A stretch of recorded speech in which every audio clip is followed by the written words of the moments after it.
अभी उनको बहुत चुल मचा हुआ है। जो अखिलेश यादव कुछ दिन पहले ये बोल रहा था कि यूपी में खुलेआम फायरिंग हो जाता है, खुलेआम अतिक अहमद ये कर रहा है, योगी जी का योगी मॉडल क्या कर रहा है, योगी मॉडल कहीं नहीं पकड़ रहा है। आज योगी जी अगर पकड़ ली, उसके बेटा को मार दी, तो आज वही ये क्या बोलते हैं अखिलेश यादव जो आके टिप्पणी दे रहा है कि ये सब झूठा ये क्या बोलते हैं इनकाउंटर है। कि कह रहा है कि योगी जी आप तो कहे थे मिट्टी में मिला देने के लिए, मिट्टी में तो मिल गया, आप रगड़ भी रहे हैं। जस्ट बिकॉज इसीलिए हो रहा है क्योंकि सबसे ज्यादा गुंडागर्दी को खत्म करने का कोई काम किया तो योगी जी हैं। कि भाई तुम शेर के बेटा नहीं, तुम कुत्ते के पिल्ले थे, पिल्ले की तरह दौड़ा दौड़ा के मारा। पिल्ले से ही बदतर, क्योंकि पिल्ला भी टॉयलेट नहीं करता है। वो तो कौन गुड्डू मुस्लिम कौन कौन ऐसा तो टॉयलेट कर दिया। दलाल पत्रकार, दलाल नहीं बोलिए, आतंकवादी पत्रकार बोलिए। राना आयुब हो गई, जुबैर हो गया, कौन कौन फैक्ट चेकर अपने आप को बोल रहा है, सो कॉल्ड। हाँ, वो आपको बता देते हो। उसका हम तो यही कहना चाहते हैं, केंद्र से भी मांग करना चाहते हैं, केंद्र सरकार से भी, कि उसका ये आप लोग ये कीजिए, चेकआउट कीजिए, क्योंकि हम गारंटी लेते हैं उसका जो फंड जो है पाकिस्तान से आ रहा है। ठीक है, उत्तर प्रदेश के साथ हम चाहते हैं बिहार को भी उत्तर प्रदेश बनाने का काम किया जाए। तो जिस पार्टी के नेता मुलायम सिंह ने एक विशेष धर्म हमारे हिंदू कार सेवकों पे गोलियां चलवा दी थी आज तक, तो उस पर सवाल उठनी चाहिए, जांच तो उस पर बैठनी चाहिए।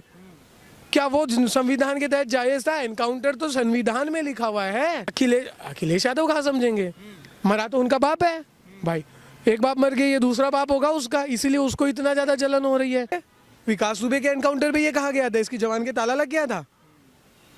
ये केवल और केवल अपने धर्म के नाम पे दुकान चलाने वाले, बोलना नहीं चाहता, तर इनकी जिंदगी होगी। वोट बैंक की राजनीति है कहीं ना कहीं। वोट बैंक की नहीं सर, भीख मांगने की राजनीति है ये। किसी मुकेश का नाम जिसने कहीं पे बॉम्ब ब्लास्ट किया हो ताज में जाके, तुमने कभी किसी रमेश का नाम सुना है जिसने पाकिस्तान में जाके बॉम्ब ब्लास्ट किया हो, मस्जिद उड़ा दी हो? नहीं भाई, तुम्हारा अफजल आके ताज उड़ाने की कोशिश करता है, संसद में आता है, तुम वो हो जो हमारे मंदिर उड़ाते हो। ये कोई नया बात नहीं, क्योंकि योगी जी तो संसद में बोले थे ना कि जो भी गुंडा माफिया सबका कमर तोड़ेंगे, मिट्टी में मिलाने का काम करेंगे। इससे ज़्यादा खुशी का बात क्या होगा? जो मतलब कि जो गैंगस्टर अतीक अहमद, जिसका पूरा तूती चलता था यूपी में, वो अभी खुद ये टिप्पणी दे रहा है, खुद अपना वीडियो में उसका सुने हम, कि कह रहा है कि योगी जी आप तो कहे थे मिट्टी में मिला देने के लिए, मिट्टी में तो मिल गया, आप रगड़ भी रहे हैं। तो समझिए कितना तरीके से रगड़ा जा रहा है। उमेश पाल की माँ लोग, हर कोई पूरा खुश है, जश्न का माहौल है। तो ये जो कहीं ना कहीं ये जो उत्तर प्रदेश बुलाता है, उत्तर प्रदेश नहीं उत्तम प्रदेश बन चुका है। ये रामराज को तो रामराज में माली सहनशील भी रहते हैं, ये योगी मॉडल है। ठीक है, योगी राज है यहाँ पे, योगी राज में उत्तम प्रदेश बन चुका है। और जो भी गुंडा माफिया, हम तो क्लियर योगी जी को यही बोलेंगे कि उसके बेटा को मारा है, उसका पूरा खानदान को आप मार दीजिए, क्योंकि उसकी बेटी समर्थन में कूद रही है। उसकी बहन बोल रही है कि नहीं ये सही है ऐसे करके। तो हम उसकी बहन को भी कहना चाहते हैं, तुम्हारी ही जैसी बहन बेटी का रेप होता है, और तुम्हारी ही जैसी बहन बेटी के घर में जो बम बारूद फेंका जाता है, फेंकने वाला कोई और नहीं, अतीक अहमद लास्ट में लगाता है। तो तुम जो अपने भाई के समर्थन में कूद रही है, तो क्योंकि उसके ऊपर भी तो केस चल रहा है ना, चोर चोर मुसरे भाई वाला बात है। तो क्लियर यही कहना है कि योगी जी से हम रिक्वेस्ट करना चाहते हैं कि अतीक अहमद को ही मारिए। और सबसे बड़ा चीज़, ये जो पार्टी सब जो है ना, क्योंकि जो आतंकवादी को गढ़ बनाती है, जो पालती पोसती है, कांग्रेस हो गई, समाजवादी पार्टी हो गई, इस समाजवादी पार्टी को भी बैन कर देना चाहिए। क्योंकि ये विचारधारा जब तक रहेगा ना, तब तक एक अतीक अहमद को मारेंगे ना, ये डेली एक अतीक अहमद को पैदा कर देगा। क्योंकि जो अखिलेश यादव, अभी उनको बहुत चुल मचा हुआ है। जो अखिलेश यादव कुछ दिन पहले ये बोल रहा था कि यूपी में खुलेआम फायरिंग हो जाता है, खुलेआम अतीक अहमद ये कर रहा है, योगी जी का योगी मॉडल क्या कर रहा है, योगी मॉडल कहीं नहीं पकड़ रहा है। आज योगी जी अगर पकड़ ली, उसके बेटा को मार दी, तो आज वही ये क्या बोलते हैं अखिलेश यादव जो आके टिप्पणी दे रहा है कि ये सब झूठा ये क्या बोलते हैं इनकाउंटर है।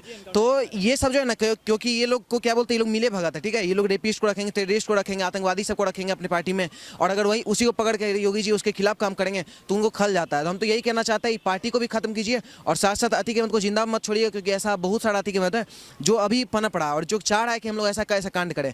ठीक है, यूपी में नहीं करेगा, बिहार में करेगा। तो क्लियर वही बोलना चाहते हैं हम, तो योगी जी से भी मांग करना चाहते हैं। हम लोग का पूरा बिहार में नहीं, हर स्टेट में योगी मॉडल का मांग हो रहा है, और जस्ट बिकॉज इसीलिए हो रहा है क्योंकि सबसे ज्यादा गुंडागर्दी को खत्म करने का कोई काम किया तो योगी जी हैं। अतीक अहमद का कहना था कि मेरा बेटा शेर है। उन्होंने अपनी बीवी से फोन पे बात करते हुए कहा था कि मेरा जो बच्चा है वो शेर का बच्चा है, ये कहना मरेगा। हाँ, शेर की तरह मरेगा, मरा कैसे कुत्ता के पिल्ला की तरह। तो यूपी पुलिस ये जो इनकाउंटर के एसटीएफ को क्लियर यही बात उनका कहना है कि भाई तुम शेर के बेटा नहीं, तुम कुत्ते के पिल्ले थे, पिल्ले की तरह दौड़ा दौड़ा के मारा। पिल्ले से ही बदतर, क्योंकि पिल्ला भी टॉयलेट नहीं करता है। वो तो कौन गुड्डू मुस्लिम कौन कौन ऐसा तो टॉयलेट कर दिया। तो ये जो है ना, कुत्ता का पिल्ला भी नहीं, उसको तो बदनाम कर दिया। तो ये लोग ये जो शेर का नाम टाइटल ये लोग ले रहा है ना, क्यों ले रहा है पता है? क्योंकि जब समाजवादी का सरकार रहा, जब दलित मुस्लिम वाला ये सब जो सरकार रहता था, तो ये लोग को इतना मन बढ़ा दिया था, ये लोग को अपने आप को पूरा एकदम गैंगस्टर समझ लिया, दाऊद इब्राहिम समझ लिया। जो मेन दाऊद इब्राहिम वो तो भागा हुआ है इंडिया से, उसको औकात नहीं आने का। लेकिन जो यहाँ पे जो नॉर्मल दाऊद इब्राहिम का जो चेला है, मुगल का जो वंशज यहाँ रह गया है, जैसे अतीक अहमद हो गया, नया नया गैंगस्टर सब आ रहा है। ये क्या बोलते हैं, यासीन मलिक का आता है, कांग्रेस का इसलिए नाम ले रहा है क्योंकि यासीन मलिक खुल के ऑन टेलीविजन पे बोलता है कि हम इतने आर्मी फोर्स को मारे हैं, 4 नौजवान को मारे हैं, और उसके बाद वो बोलता है पंडित को यहाँ मत आने देना कश्मीर में, और उसको जो है मनमोहन सिंह हाथ मिलाता है, उसको सम्मान देता है। तो ये कहीं ना कहीं ये जो विचारधारा वाला पार्टी है, पार्टी जब तक रहेगा ना, ऐसे को और बढ़ावा देगा। पार्टी को भी खत्म कीजिए, अतीक अहमद को भी खत्म कीजिए, उसका जितना भी कनेक्शन है। और एक बात और बोलना चाहता है, ये तो गैंगस्टर है, इसको हटा दीजिए। कुछ दलाल पत्रकार, दलाल नहीं बोलिए, आतंकवादी पत्रकार बोलिए, राना आयूब हो गई, जुबैर हो गया, कौन कौन फैक्ट चेकर अपने आप को बोल रहा है, सो कॉल्ड, हाँ वो आपको बता देते हो। उसका हम तो यही कहना चाहते हैं, केंद्र से भी मांग करना चाहते हैं, केंद्र सरकार से भी, कि उसका ये आप लोग ये कीजिए, चेकआउट कीजिए, क्योंकि हम गारंटी लेते हैं उसका जो फंड जो है पाकिस्तान से आ रहा है, ठीक है। और उसका कहीं ना कहीं कनेक्शन जो टेररिस्ट के साथ है, क्योंकि वो केरल से कितना टेररिस्ट जाते हैं पाकिस्तान में, उस पर उसका एक भी वीडियो नहीं आता है। कितना बांग्लादेशी यहाँ पे घुस गए, कितना रोहिंग्या घुस गए, उस पर कोई टिप्पणी नहीं आती है। ये क्या बोलते हैं, यहाँ पे से 35-36 हुआ होता है, उस पर एक शब्द उनका नहीं आता है।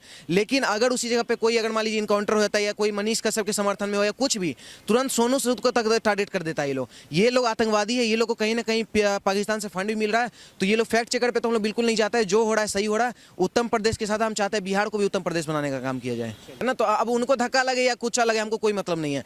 उमेश पाल जिसकी माँ के, जिसके ये बेटा को मारा गया था, उसको ना हमको देखना है, बस उसको देखना है। कितना, ये तो उमेश पाल बहुत हाईलाइटेड है, तब ना हम जाने उमेश पाल कितना का बलात्कार किया होगा, कितना के घर में वो क्या बोलते हैं जाके चाकू चलाया होगा।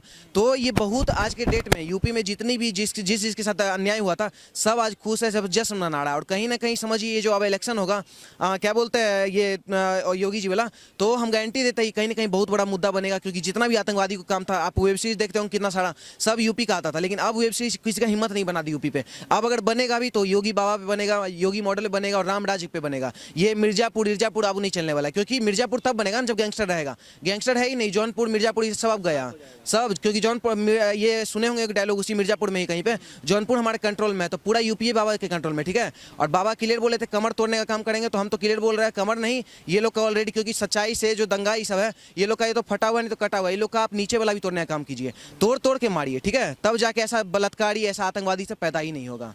अच्छा, उधर एनकाउंटर होता है और दूसरी तरफ से ओवैसी की तुरंत प्रतिक्रिया आती है। उनका कहना है कि यदि एनकाउंटर और गोली मारकर ही फैसला करना है तो अदालतों पर ताला लगा देना चाहिए, अदालतों को और पुलिस को बंद कर देना चाहिए। देखिए, लोकतंत्र किसके लिए है? जो खुद लोकतांत्रिक है, ठीक है। संविधान किसके लिए? जो संविधानिक है, ठीक है। संविधान में कहीं लिखा है बलात्कार कीजिए किसी का?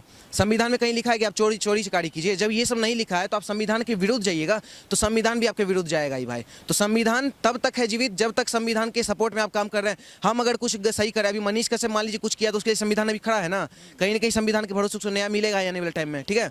लेकिन ये जो अतीक अहमद है, ये तो कुछ किया ही नहीं, तो संविधान के पूरा विरुद्ध था। तो हम क्लियर करना चाहते हैं, संविधान, लोकतंत्र, ये सब उसी के लिए है जो रियल में लोकतांत्रिक है। लेकिन ये अतीक अहमद जैसे के लिए जो है सिर्फ और सिर्फ एक ही है, वो बुलडोजर। और वो बिल में छिपा हुआ था उसका बेटा, फरार चल रहा था। तो एक बात बताइए, अतीक अहमद को यूपी में लाया जाता है और उसका बेटा निकल के आ जाता है, यानी कहीं ना कहीं कोई साजिश की बुनी आती है कि उसका बेटा अचानक से कहाँ से वापस आ गया। शायद एनकाउंटर तो जेन्युइन है ना भाई। अतीक अहमद यूपी में लाया जाता है और उसका बेटा अचानक से जो छिपा हुआ है वो बिल से बाहर निकल आता है, यानी कि अतीक अहमद को लेके भगाने का या कुछ बड़ा प्लान था। तो कहीं ना कहीं क्या एनकाउंटर जायज नहीं है? कड़ी जुड़ती है। और दूसरी बात, उसने भी तो कुछ ऐसी हरकत की होगी ना। हम एनकाउंटर पे सवाल क्यों उठाते हैं भाई? एनकाउंटर क्या संविधान का हिस्सा नहीं है? अखिलेश यादव तो या तुम केस फर्जी बता रहे हैं भाई, तुम उस इंसान की बात कर रहे हो, उस पार्टी के नेता की बात कर रहे हो जिस पार्टी के नेता मुलायम सिंह ने एक विशेष धर्म हमारे हिंदू कार सेवकों पे गोलियां चलवा दी थी आज तक। तो उस पर सवाल उठनी चाहिए, जांच तो उस पर बैठनी चाहिए। क्या वो संविधान के तहत जायज था? एनकाउंटर तो संविधान में लिखा हुआ है कि तुम क्या, तो पुलिस वालों से क्या चाहते हो आप? वो गोलियां खाने के लिए थोड़ी आए हैं, वो आप लोग को बचाने को आए हैं। आत्मरक्षा में तो यार पुलिस के एक आम नागरिक को कदम उठाने का अधिकार है, तो पुलिस वालों को नहीं चाहिए? आप आत्मरक्षा में किससे लड़ोगे? एक आम नागरिक से लड़ाई हो जाएगी तो आप हाथ उठा लोगे, कर लोगे। पुलिस वाले के आम नागरिक से लड़ते फिरते हैं बेचारे, उनके घर पे कोई घर नहीं है, उनके परिवार नहीं है, वो कितने परिवारों को बचाते हैं? एक पुलिस वाला मरता है तो सैकड़ों परिवारों का बेटा खोता है। तो भाई साहब कहाँ दिक्कत है? अखिलेश यादव कहाँ समझेंगे? मरा तो उनका बाप है भाई, एक बाप मर गया, ये दूसरा बाप होगा उसका, इसीलिए उसको इतना ज्यादा जलन हो रही है। अखिलेश के दूसरे बाप है। एक बात बताइए, नहीं है तो अतीक को इतना बड़ा किसने बनाया? किसकी सरकार में इतना बड़ा बना? और एक बात बताइए, किसने संसद में अतीक अहमद के लिए मुद्दे उठाए? किसने भला बुला योगी जी को बोला अतीक अहमद के लिए? और किसने उकसाया योगी जी को इतनी बड़ी कार्रवाई करने के लिए? ये बताइए ना। एक एक मामूली सा आदमी 2000 करोड़ का मालिक बन जाता है, उसमें कोई दिक्कत नहीं है। अगर मेहनत करके बने, कोई काम किया हो, कोई मेहनत करा हो, दिख रहा हो तो समझ में आता है। आज ये लोग अडानी पे सवाल उठा देते हैं, अडानी की मेहनत पूरी दुनिया को दिखती है लेकिन इनको नहीं दिखाई देगी। बताऊं क्यों? क्योंकि अडानी इनको कट नहीं देता। ठीक है, अतीक अहमद के 2000 करोड़ से इनको दिक्कत नहीं, क्योंकि वो कट देता है। अतीक अहमद के क्या बिजनेस था भाई साहब जो 2000 करोड़ की प्रॉपर्टी होगी? क्या था बिजनेस? किया क्या उसने? रंगदारी? ये बिजनेस है? संरक्षण किसकी पार्टी का? और मैं बोल रहा हूँ सबसे बड़ी चीज, ये बहुत अच्छा हो रहा है कि अतीक अहमद अपने बेटे को मरते हुए देख रहा है। उसे दर्द समझ में आना चाहिए। जिन हजारों लोगों को उसने मारा है, जिन माँ बाप के बेटों को उसने मारा है, जिस उमेश पाल को उसने मारा है, जिस अजूपाल यादव को मारा है और जिन सैकड़ों लोगों को मारा है, उनके घर उजाड़ दिए। आज एक बात सोचने की ज़रूरत है, क्या उमेश पाल की बीवी और माँ है, आज केवल महिलाएं बची है उस घर के अंदर, उनका भविष्य क्या है? कौन कमा के लाएगा? वो अगर उनके बच्चे हैं तो उन बच्चों का भविष्य क्या है? वो आज कमाएंगे या पढ़ेंगे? तो कितने हजारों लोगों के परिवार इन्होंने ख़त्म कर दिए और हम एक परिवार के लिए रोने को बैठ जाएंगे? नहीं। अच्छा, इस एनकाउंटर से पहले अतीक अहमद का कहना था कि मेरा बेटा जो है वो शेर का बच्चा है, बहादुर है, शेर की मौत मरे। सर, उनकी बीवी का कहना था कि हमारे बच्चों को फंसाया जा रहा है, हम लोग नहीं मिले हुए। और कल जब उस बीवी का ऑडियो सामने आया जिसमें उसने ये कहा था कि मेरे बेटे को इस चीज़ में मत फंसाओ, अतीक अहमद को बोला था, यानी कि उसे पता था कि इसी ने मर्डर किया। यानी कि वो कोर्ट में जाके और जनता के सामने, मीडिया में, सबके सामने झूठ बोल रही है ना। क्लियर हो गया ना? मुकदमा नहीं सर, अब तो उसको पकड़ना पड़ेगा। और सीधी सी बात है, अभी एक बेटा मरा है, अभी तो उसकी पत्नी भी मरेगी, क्योंकि वो लोग चैन से नहीं बैठेंगे। वो फरार क्यों है? वो सरेंडर क्यों नहीं कर दे रहे हैं? अच्छा, अभी तो खबर आ रही थी कि सरेंडर भी कर सकती हैं शायद उनकी बीवी। सर, खबरें तो बहुत आ रही थी। ओवैसी से ये पूछा जाए, एक काम करते हैं, ओवैसी साहब को किसी क्रिमिनल के सामने लाके खड़ा करते हैं और उस भाई के गोली मारी जाएगी सीने में, और फिर वो जिंदा बचे तो केस फाइल कर दे। फिर वो जिंदा बचे तो केस फाइल कर दे। और अगर उस टाइम पे ओवैसी सेल्फ डिफेंस करने के लिए अगर उस सामने वाले अपराधी के गोली मार देता है तो क्या ओवैसी फांसी खाएगा? क्या हम इस चीज़ का वेट करें? पुलिस वाला इस चीज़ का वेट करेगा कि हाँ भाई तू मुझे गोली मार, मैं जिंदा बच गया तो मेरा परिवार तेरे पे केस करेगा, मैं अपंग हो गया तो मेरा परिवार भूखे मरेगा, मैं अपंग हो गया तो कोई दिक्कत नहीं है, मैं मर गया तो कोई दिक्कत नहीं है, और जिंदा बचूंगा तो केस करूंगा, नहीं तू मजे में रह। क्या इसलिए होता है? इन जैसों को समझने की ज़रूरत है। और ये है केवल और केवल मानसिक दिवालियापन के शिकार। यार, ओवैसी की किसकी बात करें? उसकी पार्टी का नाम क्या है? AIMIM। क्या उसकी औकात है मुस्लिम शब्द अपनी पार्टी से हटा दे? और AIMIM का इतिहास क्या है? AI नाम हटा दिया जाए, MIM वही पार्टी जिसने हैदराबाद को पाकिस्तान में रखने का समर्थन किया था। क्या ये अपने बाप के लिए ये बात एक्सेप्ट कर लेगा? क्यों नहीं बोलता? एक बार बोल दे। विकास दुबे के एनकाउंटर में ये कहा गया था, इसकी जवान के ताला लग गया था। ये केवल और केवल अपने धर्म के नाम पे दुकान चलाने वाले, बोलना नहीं चाहता, सर इनकी जिंदगी होगी। वोट बैंक की राजनीति है कहीं ना कहीं। वोट बैंक की नहीं सर, भीख मांगने की राजनीति है ये। वोट बैंक भी नहीं, क्योंकि वोट बैंक लो चलो कोई दिक्कत नहीं है, हर पार्टी को वोट बैंक रखने का अधिकार है, उसके बिना पार्टी कहाँ से चलेगी। लेकिन अपने वोट बैंक के लिए अच्छा तो करो, साला इस्तेमाल कर रहे हो, अच्छा कुछ नहीं कर रहे हो, बल्कि उसको नर्क में धकेले जा रहे हो। नर्क में तो धकेल रहे हो। आज ओवैसी अतीक अहमद के बेटे को मारने पे, एनकाउंटर होने पे उसके लिए आवाज़ उठा रहा है। कितने अपराधी होंगे मुसलमानों में, या कोई बच्चा सोच रहा होगा मैं भी ऐसा बनूंगा, बाहुबली बनूंगा, उसके मन में क्या आ रहा होगा ओवैसी के लिए कि ओवैसी हमारे लिए आवाज़ उठाएगा? क्या ऐसे लोगों के लिए आवाज़ उठाने की ज़रूरत है? तो एक बात बताइए, ये लोग कौन सा रोल मॉडल पेश कर रहे हैं हमारे बच्चों के लिए? ऐसे लोगों को कहीं ना कहीं मैं मानता हूँ कि ईसी को, इलेक्शन कमीशन को ऐसे लोगों के लिए एक स्पेशल कानून बना देना चाहिए कि अगर ऐसी किसी चीज़ में किसी भी नेता ने कमेंट भी किया तो उसको ना कुछ साल तक के लिए साला इलेक्शन लड़ने से मना कर दिया जाए। सदस्यता रद्द नहीं, इलेक्शन नहीं लड़ सकता भाई, बस सीधा है। क्योंकि हमारे यहाँ दिक्कत क्या, आज केजरीवाल के साथ क्या किया, 25,000 की लगा दी, क्या 25,000 के जुर्माने से उसके फर्क पड़ेगा? पैसा किसका कमाता है? हमारे बाप का कमाता है, हमारा कमाता है, हम जो टैक्स देते हैं उसका कमाता है, ठीक है। लेकिन एक बात बताओ, क्यों ना ऐसा कर दिया जाता कि उस पर पाबंदी लगा दी जाती उस पर और उसकी पूरी पार्टी पे कि इतने साल तक आप कोई RTI दाखिल नहीं कर सकते, आपने पूरे कोर्ट का और सबका समय बर्बाद किया है। क्या ऐसे कानून होने की ज़रूरत नहीं है? आखिरी सवाल मेरा आपसे ये होगा कि कुछ लोग अतीक अहमद ये जो एनकाउंटर हुआ उसके समर्थन में है, कुछ विरोध में भी है। कुछ कह रहे हैं कि अतीक अहमद के समर्थन में उतरे लोग कि ये जो है गलत हो रहा है, विशेष समुदाय से वो ताल्लुक रखता है, इस वजह से ऐसी कार्रवाई कर रही है योगी सरकार। तो देखो ऐसा है, तो फिर मैं समर्थन वालों को ये बोलूँगा कि सबसे पहली चीज़ तो समर्थन वाले विशेष समुदाय से हैं 90%, और जो 10% है उनकी दुकान उस विशेष समुदाय से चलती है, इसलिए वो समर्थन में है।